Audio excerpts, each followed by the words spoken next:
Fala galera, beleza? Rômulo Diniz aqui com mais uma dica de física e de movimento uniforme. Um assunto importante, então vamos entender quais são os pontos mais relevantes que a gente precisa dominar, beleza? A primeira coisa que seria interessante que você soubesse sempre é o que a gente chama de função horária. Todo tipo de movimento ele tem uma função horária e nesse caso a função horária ela é definida como S igual a S0 mais ou menos V vezes T, onde S é o espaço final, S0 é o espaço inicial, ou posição final inicial, V é a velocidade e T é o tempo. Esse mais ou menos ele acontece porque depende do tipo de movimento que a gente está tratando. Já vou falar sobre isso. Dessa definição, a gente acaba gerando aquela definição famosa que velocidade é distância dividido por tempo.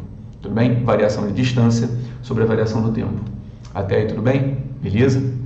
Esse é o primeiro ponto, é o pilar, a função horária do movimento. Aí seria interessante também a gente adicionar uma outra coisa. Quais são as características desse movimento? E geralmente essas características vão ser importantes para as questões que têm um viés mais teórico.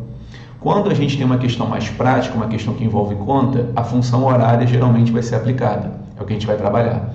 As características são mais para questões teóricas. E aí tem que tomar muito cuidado aqui. Preste atenção.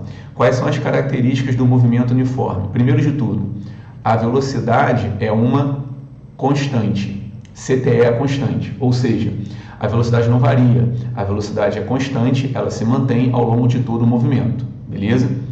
Como consequência disso, se a velocidade é constante, a aceleração é igual a zero. Perfeito? A aceleração ela só vai existir quando existe variação de velocidade. Nesse caso, como a velocidade é constante, a aceleração é igual a zero. E uma terceira característica, que de certa forma é uma consequência do que a gente acabou de falar, você tem que estar muito atento no seguinte: se a velocidade é constante, a aceleração é zero, a força resultante do movimento é zero. E isso aqui, eu vou até marcar, isso aqui é muito utilizado em questões teóricas. Tudo bem? A gente tem que estar muito atento a esse detalhe.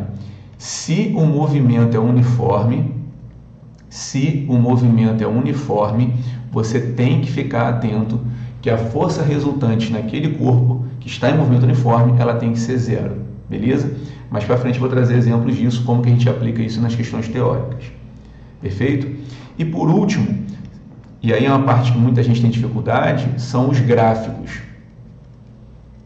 Rômulo, como que são os gráficos de movimento uniforme? A primeira coisa que eu queria destacar logo de cara, que a gente pode notar aqui é o seguinte: o gráfico é sempre linear.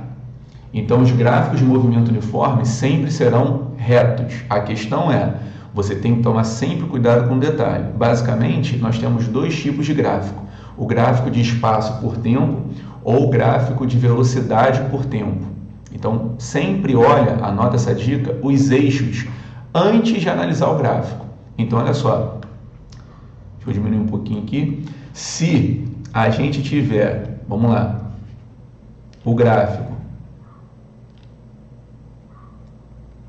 espaço por tempo, ou seja, posição por tempo, ele vai ser um gráfico linear, perfeito? Só que ele vai ser um gráfico linear crescente, e aí no caso ele é crescente porque a velocidade fica positiva, e isso é característico de um movimento que nós chamamos de progressivo. Perfeito? Deixa eu melhorar aqui. Um movimento uniforme com a velocidade positiva, a gente chama esse movimento, ele tem um nome que é o movimento progressivo. Mas também podemos ter um gráfico linear decrescente, que é em função da velocidade ser negativa. E aí, no caso, a gente está falando de um movimento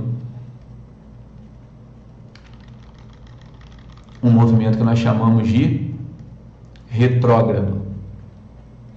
Basicamente, o progressivo ele está a favor, a velocidade positiva está a favor do deslocamento, a favor da trajetória, e o retrógrado ele está contra a trajetória, beleza?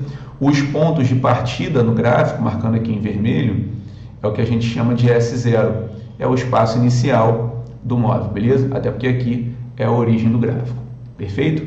E por último, para finalizar, Romulo, você falou também que tem o gráfico de velocidade por tempo. Sim, se a gente tivesse um gráfico, dá uma olhada aqui, ó, de velocidade por tempo, também vai ser linear. Porém, se nós temos uma velocidade positiva, o gráfico fica acima do eixo X.